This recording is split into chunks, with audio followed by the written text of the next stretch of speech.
പരിശുദ്ധമായ നാമത്തിന് നന്ദിയോടെ സ്തോത്രം ചെയ്യുകയും സ്തുതിക്കുകയും ചെയ്യുന്നു. ക്രിസ്തുവിൽ ധന്യരും ശ്രേഷ്ഠരുമായ എനിക്ക് ബഹുമാനമുള്ള സഹോദരങ്ങളെ, സഹോദരിമാരെ, കർത്തൃദാസന്മാരെ, ദൈവത്തിൻ്റെ കൃപയാൽ ഒരിക്കൽ കൂടെ ദൈവത്തിൻ്റെ വചനം കേൾപ്പാൻ പരിശുദ്ധാത്മാവ് നമുക്ക് അവസരം തരികയാണ്. സർവശക്തനായ ദൈവത്തിൻ്റെ തിരുഹൃദയത്തിൽ മറഞ്ഞു കിടക്കുന്നതും ആവശ്യബോധത്തോടെ ഭൂമിയിൽ ദൈവത്തെ പ്രതീക്ഷിക്കുന്നവരുമായ ദൈവത്തിൻ്റെ മക്കൾക്കായി സ്വർഗസ്ഥനായ ദൈവം ഓരോരോ ദിവസങ്ങളിൽ അവരുടെ ധന്യതയ്ക്കും ശ്രേഷ്ഠതയ്ക്കും ഈ ഊഷര ഭൂമിയിൽ തളരാതെ നിൽപ്പാനും ഭൂമിക്ക് മഴയെന്ന വണ്ണം സ്വർഗത്തിലെ ദൈവത്തിൻ്റെ വചനം തന്ന് നമ്മെ ധന്യരും ശക്തരുമാക്കുന്ന ദൈവസ്നേഹത്തിന്, ദൈവത്തിൻ്റെ കരുതലിന് നമ്മുടെ ദൈവത്തെ ഒരുപാട് സ്തുതിച്ചുകൊണ്ട് വചനം കേൾക്കുക എന്നത് എൻ്റെ അവകാശമാണ് എന്ന ബോധ്യത്തോടെ ഓരോ ദിവസവും ആകർഷകരായി ചോദിച്ചു വാങ്ങിച്ചെന്ന വണ്ണം തിരുവചനം കേൾപ്പാൻ താല്പര്യം കാണിക്കുന്ന നിങ്ങളോട് എനിക്ക് ഹൃദയംഗമായ നന്ദിയുണ്ട്. നിങ്ങൾക്ക് വന്ദനം പറയുന്നു. ദൈവം നിങ്ങളെ അനുഗ്രഹിക്കട്ടെ എന്ന് ആശംസിക്കുകയും നിങ്ങളുടെ ആവശ്യങ്ങളിൽ ദൈവം പ്രവർത്തിക്കണമേ എന്ന് പ്രാർത്ഥിക്കുകയും ചെയ്തുകൊണ്ട് ഇന്നത്തെ ദൈവാലോചനയ്ക്ക് ആധാരമായ വേദവാക്യം വായിച്ച് ആത്മീക ചിന്തകൾ പങ്കുവയ്ക്കാൻ എൻ്റെ കർത്താവിൻ്റെ കൃപയിൽ തന്നെ ഞാൻ ശരണപ്പെടുന്നു. തിരുവെഴുത്തിലേക്ക് തിരിയാം. സങ്കീർത്തനങ്ങൾ 68:29 വാക്യം. 68-ാം സങ്കീർത്തനം 29 വാക്യം. യെരൂശലേമിലുള്ള അങ്ങയുടെ മന്ദിരം നിമിത്തം രാജാക്കന്മാർ അങ്ങേക്ക് കാഴ്ച കൊണ്ടുവരും. ഒന്നുകൂടെ ആവർത്തിക്കാം. യെരൂശലേമിലുള്ള അങ്ങയുടെ മന്ദിരം നിമിത്തം രാജാക്കന്മാർ അങ്ങേക്ക് കാഴ്ച കൊണ്ടുവരും. 68-ാം സങ്കീർത്തനം ഒരു ബൃഹത്തായ സങ്കീർത്തനമാണ്. ദൈവത്തെ പരാമർശിക്കുന്നതും ദൈവം തൻ്റെ ജനത്തോട് കൂടെ നടക്കുന്നതും മരുഭൂമിയിലാണെങ്കിലും കൊടുമുടികളുടെ കീഴെയാണെങ്കിലും ദൈവം തൻ്റെ മക്കളെ വിട്ടു പിരിയാതിരിക്കുന്നതും ദൈവം കൂടെ നടക്കുമ്പോൾ ഉണ്ടാകുന്ന മനുഷ്യൻ്റെ അസാധാരണമായിരിക്കുന്ന ധൈര്യവും ദൈവം കൂടെയുണ്ടെന്ന് നമുക്ക് ഉറപ്പിക്കാൻ വേണ്ടി ദൈവം തന്നെ തരുന്ന ചില അടയാളങ്ങളും, ഇതെല്ലാം 68-ാം സങ്കീർത്തനത്തിൻ്റെ പ്രത്യേകതയാണ്. ദൈവം വസിക്കാൻ ഇച്ഛിക്കുന്ന ഒരു സമൂഹത്തെ എങ്ങനെ അവതരിപ്പിക്കാമോ അതുപോലെ അവതരിപ്പിച്ചിരിക്കുന്ന ഒരു സങ്കീർത്തന സൂക്തം കൂടിയാണ് 68-ാം സങ്കീർത്തനം. വിവിധ വിഷയങ്ങൾ, ഒരേ വിഷയത്തിൻ്റെ മാത്രം തുടർച്ചയല്ല ബൃഹത്തായ സങ്കീർത്തനം. 1-2 വാക്യങ്ങൾ കഴിയുമ്പോൾ പുതിയ പുതിയ വിഷയങ്ങൾ സംജാതമാകുകയും ഒത്തിരി ആശയങ്ങളും ഒത്തിരി ആത്മീക ദൂതുകളും അടങ്ങിയിരിക്കുന്ന ഈ സങ്കീർത്തനത്തിലെ ഇപ്പോൾ നമ്മൾ വായിച്ച 29-ാമത്തെ വാക്യം, യെരൂശലേമിൽ ദൈവത്തിൻ്റെ മന്ദിരമുണ്ട്. ആ മന്ദിരം നിമിത്തം രാജാക്കന്മാർ, ഭൂമിയിലെ രാജാക്കന്മാർ ആ മന്ദിരം നിമിത്തം ദൈവത്തിന് കാഴ്ച കൊണ്ടുവരും എന്നതാണ് ഈ വാക്യത്തിൻ്റെ ഉള്ളടക്കം. ഒറ്റ വാക്യത്തിന് വായിച്ചാൽ പ്രാധാന്യത ഒന്നും തോന്നിയേല. പക്ഷെ കുറച്ചു നേരം കൂടി ആ വാക്യത്തിലേക്ക് സൂക്ഷിച്ചു നോക്കിയിരുന്നപ്പോൾ പരിശുദ്ധാത്മാവ് ഇടപെടാൻ തുടങ്ങി. ശ്രദ്ധിക്കൂ. യെരൂശലേമിൽ ഒരു മന്ദിരമുണ്ടാക്കാൻ വേണ്ടി ദൈവാലയത്തെക്കുറിച്ച് അറിവുള്ള, ദൈവാലയം നേരിട്ട പ്രശ്നങ്ങൾ, ദൈവാലയം തകർക്കപ്പെട്ട സന്ദർഭങ്ങൾ, ദൈവാലയം പണിയാൻ വേണ്ടി സഹിച്ച ത്യാഗങ്ങൾ, ദൈവാലയത്തിനെതിരെയുള്ള പോരും പോരാട്ടങ്ങൾ, ഇതൊക്കെ തിരുവെഴുത്തിലെ ഏറ്റവും പ്രധാനപ്പെട്ടൊരു പഠന വിഷയമാണ്. എന്നെ കേൾക്കുന്ന എൻ്റെ ശ്രോതാക്കളായ പ്രിയപ്പെട്ടവർ ഈ വിഷയത്തെക്കുറിച്ചൊക്കെ ബൈബിളിൽ നിന്ന് ഗ്രഹിച്ചിട്ടുണ്ടാകാം എന്ന് ഞാൻ വിചാരിച്ചുകൊണ്ട് നിങ്ങളുടെ ഗ്രാഹ്യം, എൻ്റെ ചിന്താഗതികൾ മനസ്സിലാക്കാൻ, എന്നോട് ദൈവം പറഞ്ഞിരിക്കുന്ന ദൈവാലോചന പിടികിട്ടാൻ ഉതകുന്നതാണെന്നുള്ള വലിയ ഉറപ്പോടെ ഞാൻ അല്പം കൂടി വിശദീകരിച്ച് പറയാം. യെരൂശലേമിൽ ഒരു ദൈവാലയം ഉണ്ടാകാൻ വേണ്ടി മുൻകൈ എടുത്തതും അതിനു വേണ്ടി ആഗ്രഹിച്ചതും അതിൻ്റെ ഒരു ആലോചന ദൈവത്തോട് ചോദിച്ചു വാങ്ങിച്ചതുമെല്ലാം ദാവീദ് രാജാവാണ്. നിങ്ങൾക്കറിയാലോ. അദ്ദേഹമാണ് ആഗ്രഹിച്ചതെങ്കിലും അദ്ദേഹത്തിൻ്റെ കഷ്ടകാലത്ത് പോലും ആലയം പണിയാൻ വേണ്ടി അദ്ദേഹം സമ്പത്ത് മാറ്റിവെച്ചു, സ്വരുക്കൂട്ടി വെച്ചു. പക്ഷെ അദ്ദേഹത്തെ കൊണ്ട് ദൈവം പണിയിപ്പിച്ചില്ല ഒരു മന്ദിരം. അദ്ദേഹത്തിൻ്റെ മകനെ കൊണ്ട് പണിയിപ്പിച്ചു. പിന്നീട് മന്ദിരം നേരിട്ട് ഒത്തിരി പ്രശ്നങ്ങളുണ്ട്. ഏറ്റവും പ്രധാനപ്പെട്ടത് നമുക്ക് മനസ്സിലാക്കാൻ കഴിയുന്നത് എസ്രാ, നെഹമ്യാവ്, സെരുബ്ബാബേൽ തുടങ്ങിയ ആത്മീക നേതൃത്വത്തിൽ നിന്ന് ശക്തന്മാരായിരിക്കുന്ന നവോത്ഥാന വീരന്മാർ എന്ന് വേണമെങ്കിൽ പറയാം. വിശുദ്ധ ബൈബിളിലെ ലോകവും സാത്താനും കൂടി തകർത്ത് മുടിച്ചതിനെ പണിത് കെട്ടുറപ്പിച്ചു കൊണ്ടുവരുന്ന ആളുകളാണ് നവോത്ഥാന വീരന്മാർ. ഇന്നും അങ്ങനെയുള്ളവരുണ്ട്. പേരും പ്രസക്തിയൊന്നും കാണില്ല. പിശാചും കൂട്ടരും കൂടി നശിപ്പിച്ചിട്ടിരിക്കുന്ന കുടുംബങ്ങളെ, നശിപ്പിച്ചിട്ടിരിക്കുന്ന ഈ ആത്മീയതയെ ദൂരത്ത് നിന്ന് ഫോട്ടോ എടുത്ത് ലോകക്കാർക്ക് കാണിച്ചു കൊടുക്കുക മാത്രമല്ല, കണ്ണുനീരോടെ പ്രാർത്ഥിച്ചതിനെ പണിതെടുക്കാൻ മനസ്സുള്ള നവോത്ഥാന മനസ്സുള്ള ആളുകൾ ഇന്നുമുണ്ട്. അതിന് ദൈവം നിയോഗിച്ചിരിക്കുന്നവരുണ്ട്. ചില റിസ്ക്കാണത്. പക്ഷെ മന്ദിരം പണിയുന്നതിന് വിരുദ്ധമായിട്ട് ഭയങ്കര പ്രശ്നങ്ങൾ നേരിട്ടു. സാത്താനും കൂട്ടരും കൂടി മന്ദിരം പണിയാതിരിക്കാൻ വേണ്ടിയിട്ട് പല അടവുകൾ നടത്തി. പണിയുന്ന ആളുകളുടെ മനസ്സിനകത്ത് തന്നെ മരവിപ്പും മടുപ്പും ഉണ്ടാക്കി. അവരെ കൊണ്ട് പണിയിപ്പിക്കാതിരിപ്പാൻ പുറത്തുനിന്ന് ദുർഘട ശക്തികളുടെ ഭയങ്കര പോരാട്ടങ്ങളുണ്ടാക്കി. അങ്ങനെ ഒരു മന്ദിരം പണിയാൻ എൻ്റെ ഒരു ചിന്താഗതിയിൽ എന്നോട് ദൈവം പറഞ്ഞതനുസരിച്ച് വലിയ പാടായിരുന്നു, വലിയ ബുദ്ധിമുട്ടായിരുന്നു. ചുമ്മാ പിള്ളേർ കളിവീടുണ്ടാക്കുന്നത് പോലെ തല്ലിക്കൂട്ടി ഉണ്ടാക്കിയ ഒന്നല്ല ദൈവത്തിൻ്റെ മന്ദിരം. യെരുശലേമിലെ ദൈവത്തിൻ്റെ മന്ദിരത്തിനെതിരെ ഭയങ്കര പ്രശ്നങ്ങളുണ്ടായി. പണിയാൻ ഭയങ്കര പാടായിരുന്നു.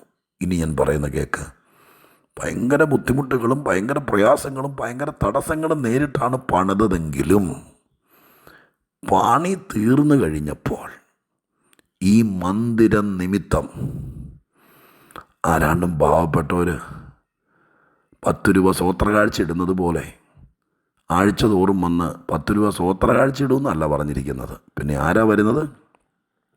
രാജാക്കന്മാർ, ഭൂമിയിലെ രാജാക്കന്മാർ. മന്ദിരം നിമിത്തം രാജാക്കന്മാർ കാഴ്ച കൊണ്ടുവരും. ഞാനിത് പറഞ്ഞ് ഇങ്ങനെ നിർത്തിയിട്ട് ഞാൻ വിഷയത്തിലേക്ക് കിടക്കട്ടെ. എന്നെ കേൾക്കുന്ന പ്രിയപ്പെട്ടവരെ, മന്ദിരം നിമിത്തം എന്ന വാക്ക്, ചില നിമിത്തങ്ങൾ നമ്മളായിട്ട് തന്നെ ഉണ്ടാക്കണം. ചില കാര്യങ്ങൾ പണിതെടുക്കാൻ പാടാണ്, ചെയ്തെടുക്കാൻ പാടാണ്. എതിരുകൾ, പോരുകൾ, പോരാട്ടങ്ങളൊക്കെ കണ്ടേക്കാം. പക്ഷെ എല്ലാ എതിരുകളിലും തളരാതെ നിന്ന് നീ നിന്നെ തന്നെ പണിതെടുക്കണം. ഇന്ന് കൈപ്പണിയായ ഒരു ക്ഷേത്രത്തിന് പ്രാധാന്യതയില്ല. ഇന്നത്തെ മന്ദിരം നമ്മൾ ഓരോരുത്തരുമാണെന്ന് വിശുദ്ധ ബൈബിൾ വ്യക്തമായി പറയുന്നു. നാം നമ്മെ തന്നെ പണിയണം, ആത്മീകരാകണം. നമ്മുടെ അകത്ത് ദൈവത്തിൻ്റെ പരിശുദ്ധാത്മാവ് വസിക്കണം. ക്രിസ്തു നമ്മുടെ ഉള്ളിൽ വാഴണം. നമ്മുടെ അകത്ത് ദൈവത്തിൻ്റെ വചനം ഉണ്ടാകണം. ഇതെല്ലാം കൂടി ചേരുമ്പോഴാണ് നാം ദൈവത്തിൻ്റെ മന്ദിരമാകുന്നത്. നമ്മൾ തലമുടി പറ്റ വെട്ടിയത് കൊണ്ടോ, മീശ ചെത്തി ഒതുക്കിയത് കൊണ്ടോ, എപ്പോഴും ശുഭ്രവസ്ത്രം ധരിക്കുന്നത് കൊണ്ടോ, ചെരിപ്പിടാതെ നടക്കുന്നത് കൊണ്ടോ, ദിവസത്തിൽ 3 നേരം കുളിക്കുന്നത് കൊണ്ടോ അല്ല നമ്മളെ ദൈവത്തിൻ്റെ മന്ദിരമെന്ന് വിളിക്കുന്നത്. പിന്നെയോ ദൈവത്തിൻ്റെ ആത്മാവ് നിങ്ങളിൽ വസിക്കുന്നത് കൊണ്ടാണ് നിങ്ങൾ ദൈവത്തിൻ്റെ മന്ദിരമാകുന്നത്. അപ്പം ദൈവമന്ദിരമായി എടുക്കാൻ നാം ദൈവത്തെ അറിഞ്ഞ് യേശുവിനെ രക്ഷകനായി സ്വീകരിച്ച് ക്രിസ്തുവിനെ ഹൃദയത്തിൽ വാഴിച്ച് നമ്മുടെ ഉള്ളിലെ ദുഷ്ടചിന്തകളും ദുഷ്ടവിചാരങ്ങളെല്ലാം പുറത്തു കളഞ്ഞ് നാം ശുദ്ധരാകണം. യേശുക്രിസ്തു രക്തത്താൽ കഴുകൽ പ്രാപിച്ച് നാം ആത്മീകരായി ദൈവത്തിന് വേണ്ടി ജീവിപ്പാൻ നമ്മെ തന്നെ സമർപ്പിക്കണം. അപ്പം നമുക്ക് ഭയങ്കര മാറ്റം വരും. ഇങ്ങനെ ഒരു പ്ലാൻ ആരെങ്കിലും തീരുമാനിച്ചാൽ ഈ ലോകവും നമ്മുടെ വീട്ടുകാരും കൂടെ നമുക്ക് ഓശാന പാടും എന്ന് നിങ്ങൾ വിചാരിക്കുന്നുണ്ടോ? ആരെങ്കിലും ഒരുത്തൻ രക്ഷിക്കപ്പെടാൻ, സ്നാനപ്പെടാൻ, കർത്താവിനെ ആത്മാവിൽ ആരാധിക്കാൻ വേണ്ടി തീരുമാനിച്ചാൽ അപ്പോൾ ഭയങ്കര കളിയാക്കൽ, നിന്ന, പുറകോട്ടുള്ള പിടുത്തം, ഭീഷണിപ്പെടുത്തൽ, കണ്ണുരുട്ടി കാണിക്കൽ, എതിർപ്പുകൾ, തടസ്സങ്ങൾ, അന്ന് വരെ ഇല്ലാത്ത വലിയ നിയമങ്ങൾ എല്ലാം നിനക്കെതിരെ കൊണ്ടുവരും. ആലയം പണിയാൻ വേണ്ടി കഷ്ടപ്പെട്ട് സഹിച്ച് തിക്താനുഭവങ്ങൾ നേരിട്ട് ചിലർ പണിതുറപ്പിച്ചതുപോലെ പ്രതികൂലങ്ങളെ ഭയപ്പെടാതെ മന്ദിരം പണിത് കഴിഞ്ഞാൽ പിന്നത്തെ സ്ഥിതി എന്നാണെന്നറിയാമോ? നാം നമ്മെ തന്നെ പണിത്, നാം നമ്മെ തന്നെ ശുദ്ധരാക്കി, നാം ദൈവത്തിൻ്റെ മന്ദിരമായി യേശു നമ്മുടെ അകത്ത് വസിക്കുകയാൽ, പരിശുദ്ധാത്മാവ് നമ്മുടെ ഉള്ളിൽ വാഴുകയാൽ, തിരുവചനം നമ്മെ നയിക്കുകയാൽ, ദൈവത്തിൻ്റെ കൂട്ടായ്മയ്ക്കകത്ത് നീ ഒരു ഭാഗമാകയാൽ, അങ്ങനെ ജീവൻ്റെ പുസ്തകത്തിൽ പേര് വരത്തക്ക രീതിയിൽ രക്ഷകനെ ഉള്ളിൽ സ്വീകരിക്കുകയാൽ, അതു നിമിത്തം അതുവരെ പാടായിരിക്കും. അങ്ങനെയൊന്നും ആയിരിക്കാൻ ഭയങ്കര ബുദ്ധിമുട്ടായിരിക്കും. രക്ഷിക്കപ്പെട്ടവർക്കറിയാം, യഥാർത്ഥത്തിൽ രക്ഷിക്കപ്പെട്ടവർക്കറിയാം. ഒത്തിരി പ്രയാസങ്ങളും കഷ്ടങ്ങളും നിന്ദങ്ങളൊക്കെ നേരിട്ട് കാണും. പക്ഷേ തോക്കരുത്. നീ ദൈവത്തിനുള്ളവനായാൽ, നീ ദൈവത്തിൻ്റെ മന്ദിരമായാൽ, അതു നിമിത്തം പിന്നീട് വരാനിരിക്കുന്ന നന്മ കാഴ്ച എന്നെഴുതിയിരിക്കുന്നത്. അതിനകത്ത് എന്താ, ആ കാഴ്ചയുടെ കിഴിക്കെട്ടിനകത്ത് എന്തൊക്കെയായിരിക്കും എന്ന് പറയാനൊക്കെയല്ല. ഞാൻ ആരോ നമുക്ക് പണം കൊണ്ടു തരുന്നതോ ആരോ നമ്മുടെ മുമ്പിൽ വന്ന് ഇതൊന്നുമല്ല ഞാൻ ഉദ്ദേശിക്കുന്നത്. നാം ആകേണ്ടവണ്ണം ആകുക നിമിത്തം ഭയങ്കരമായിരിക്കുന്ന നന്മകൾ, ഭയങ്കരമായിരിക്കുന്ന കാഴ്ചകൾ, ഭയങ്കരമായിരിക്കുന്ന അനുഗ്രഹത്തിൻ്റെ പൊതിക്കെട്ടുകൾ, ഭയങ്കരമായിരിക്കുന്ന ദൈവിക വാഗ്ദത്തങ്ങളുടെയും സ്വർഗം തരുന്ന നന്മകളുടെയും ഉജ്ജ്വലമായിരിക്കുന്ന ശ്രേഷ്ഠതകൾ നാം ആകേണ്ടവണ്ണം ആകുക നിമിത്തം. ആ നിമിത്തം എന്ന വാക്ക് ശ്രദ്ധിച്ചോളണം. എന്നെ കേൾക്കുന്ന പ്രിയപ്പെട്ടവരെ, നമുക്ക് സ്വർഗത്തിലെ ദൈവം ദൂതന്മാരുടെ കാവൽ തരുന്നു. ദൈവത്തിൻ്റെ ദൃഷ്ടി എപ്പോഴും നമ്മുടെ മേലിരിക്കുന്നു. ദൈവദാസന്മാരെ, നമ്മുടെ ഉപദേഷ്ടാക്കന്മാരെ നമുക്ക് വേണ്ടി അയക്കുന്നു. നാം വഴിതെറ്റിയാൽ ദൈവം നമ്മെ ശാസിക്കുന്നു. ദൈവം നമ്മെ കൈക്ക് പിടിച്ച്, എന്തോരം വാക്കുകളും വാഗ്ദത്തങ്ങളാണെന്നറിയാമോ? എന്തുകൊണ്ട്?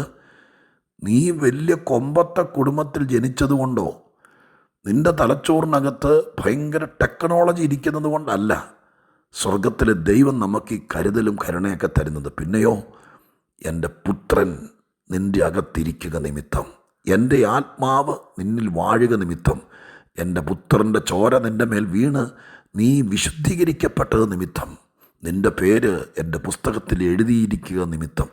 ആ നിമിത്തം ഒന്ന് ചേർത്ത് ഫില്ലപ്പ് ചെയ്തേ. 1000 വാക്കുകൾ ഇന്നത്തെ ദിവസം പറയാൻ പറ്റും. പ്രിയരെ, ഒരു നിമിത്തമാകാൻ, ഇന്ന് ഇച്ചിരി ത്യാഗം സഹിച്ചാലും, ഒരു നിമിത്തമാകാൻ നിൻ്റെ വീട്ടിൽ നീ ഇച്ചിരി നിന്ന് സഹിച്ചാലും, ആ നിമിത്തം ആയി കഴിയുമ്പോൾ നീ നിമിത്തം നിൻ്റെ വീട്ടിലേക്ക് അനുഗ്രഹം വരും. നീ നിമിത്തം നിൻ്റെ ജീവിത പങ്കാളി അനുഗ്രഹിക്കപ്പെടും.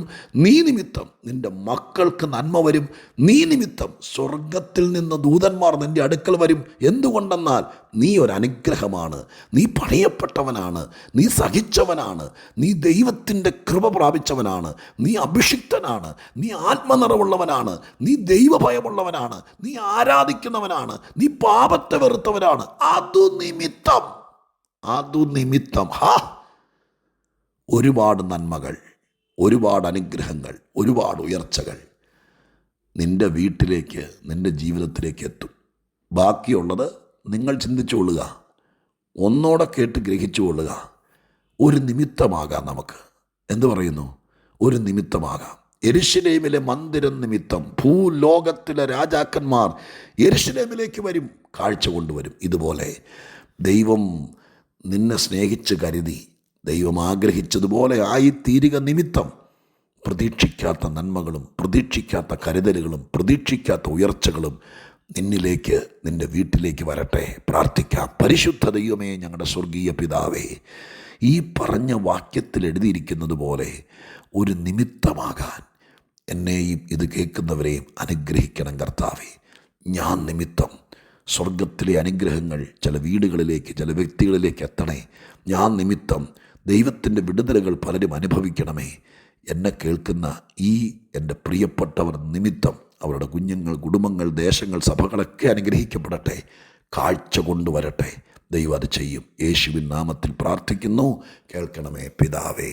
ആമേൻ.